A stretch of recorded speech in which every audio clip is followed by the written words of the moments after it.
Investir massivement dans l'outil de production quelques mois avant de vendre son entreprise, c'est la décision qu'a pris Roland Boer, président et principal actionnaire de Dirois. Une entreprise qu'on cède, il faut qu'elle continue à vivre. Hein. C'est aussi simple que ça.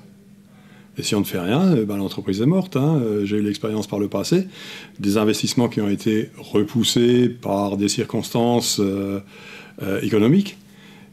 Mais disons, ça n'a été que plus difficile après.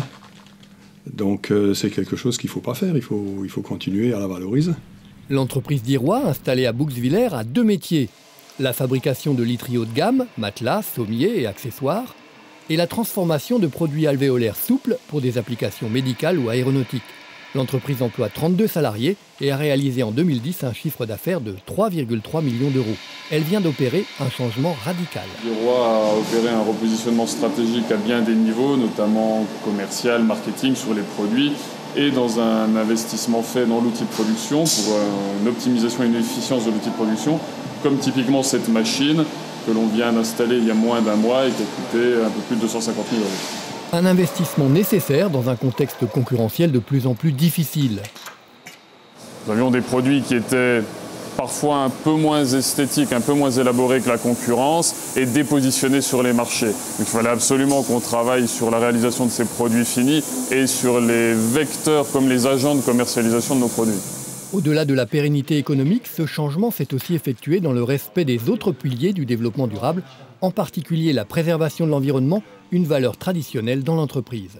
J'ai toujours été un peu contre l'utilisation du coton parce que le coton, c'est une des cultures les plus polluantes. Chez Dirois, on recycle les matières premières depuis bien longtemps, y compris celles récupérées chez les clients. Aujourd'hui, l'entreprise va plus loin en investissant aussi dans des procédés de fabrication moins polluants. Bon, cette machine, elle emploie une colle aqueuse, disons qui est à base d'eau. Il n'y a plus de solvant. Alors là, il n'y a plus de risque d'évaporation de solvant. C'est beaucoup plus naturel, quoi.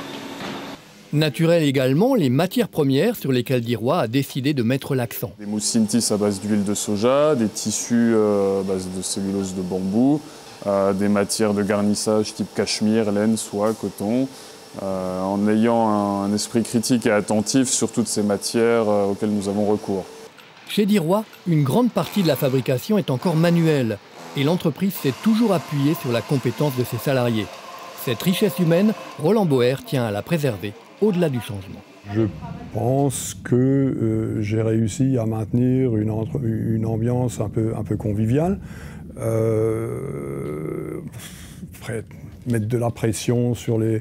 Non, que ça continue à être agréable. C'est comme tout, c'est un tout. Autant il faut, il faut ménager les matières, il faut tout ménager et puis il faut que l'entreprise soit durable.